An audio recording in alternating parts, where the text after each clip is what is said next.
খারাপ বীজে খারাপ আলু। আরামবাগে চিন্তায় মাথায় হাত আলু চাষিদের। জমি করতে বের হচ্ছে অদ্ভুত আকৃতির আলু। 1-2 বিঘা নয়, প্রায় 200 বিঘা জমি থেকে উঠেছে এমনই বিকৃত আলু, যা কেউ কিনতে চাইছেন না বলেই দাবি। ফলে চরম আর্থিক ক্ষতির আশঙ্কায় আরামবাগের বেশ কয়েকটি গ্রামের আলু চাষিরা। তাদের পাশে দাঁড়ানোর আশ্বাস হুগলি জেলা পরিষদের।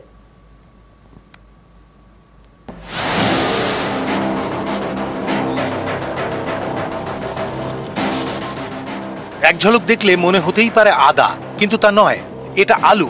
কোনোটা আবার দেখতে পুতুলের মতো, বেশিরভাগই টেরা মেকা, অদ্ভুত সব আকৃতির। 1-2 বিঘা নয়, প্রায় 200 বিঘা জমিতে এমনই বিকৃত আলুর ফলন হয়েছে। এতেই মাথায় হাত আরামবাগের মলয়পুর পঞ্চায়েত এলাকার চাষিদের। নানা রকম বিকৃতি আলু হয়ে গেছে। হ্যাঁ, কোনোটা ফাটা, কোনোটা মানে ঘোড়া, কোনোটা কুকুর, কোনোটা মানে ফুলদানি। হ্যাঁ, এই আলু ব্যবসাদাররা আসে, দেখাচ্ছি, কেউ আলু নিতে রাজি নয়। পশ্চিমবঙ্গে কৃষকদের বড় ভরসা পঞ্জাব থেকে আসা আলু বীজ। অন্যান্য বছর বস্তা পিছু আলু বীজের দাম থাকতো 1800 থেকে 2000 টাকা। এবছর সেটাই কিনতে খরচ প্রায় 4000 টাকা। তা সত্ত্বেও স্থানীয় এক ব্যবসায়ীর কাছ থেকে পাঞ্জাব থেকে আসা জ্যোতি আলুর বীজ কিনেছিলেন আরামবাগের মলয়পুর, কেশবপুর, বাছানাড়ি সহ বেশ কয়েকটি গ্রামের কৃষকরা। কিন্তু আলু তুলতেই চক্ষু চড়ক গাছ। বিঘার পর বিঘা জমিতে অদ্ভুত আকৃতির সব আলু।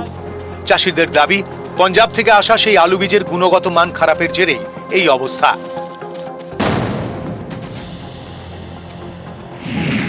1 বিঘা জমিতে আলু চাষ করতে খরচ হয়েছে প্রায় 40,000 টাকা। এখন জমির সব আলুই অবিকৃত থেকে যাওয়ার আশঙ্কা। এই অবস্থায় সর্বশান্ত হয়ে যাবার জোগাড়। বিঘে ধরুন না 40,000 টাকার মতো খরচা আছে, একটা টাকাও পাবো না, এবং এই আলু বিক্রিও হবে না, কেউ কিনতেও, কোনো মহাজন কিনতেও চাইছে না। এর আগে আলুর বীজের জন্য ভিন রাজ্যের উপর নির্ভরশীলতা কমানোর কথা বলেছিল রাজ্য সরকারও। বিধানসভায় কৃষিমন্ত্রী শোভনদেব চট্টোপাধ্যায় বলেছিলেন, আলু নিয়ে ভিন রাজ্যের উপর নির্ভরশীলতা আর নয়। এবার থেকে বাংলায় উৎপাদন করা হবে পর্যাপ্ত পরিমাণে আলু বীজ। 2025 সাল থেকে রাজ্যে উৎপাদন করা হবে 50 লক্ষ আলু বীজ। এভাবে 2030 সালের মধ্যে আলু উৎপাদনে স্বনির্ভরশীল হবে রাজ্য।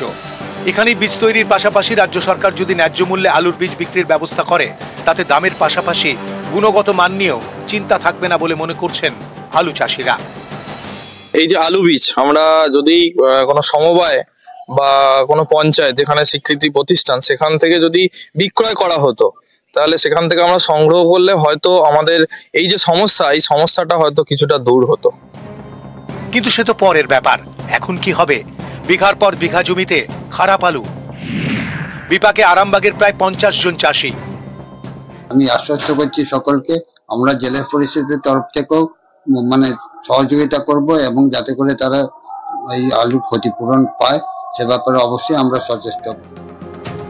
আরামবাগ থেকে শুভদীপ ঘোষ, নিউজ 18 বাংলা।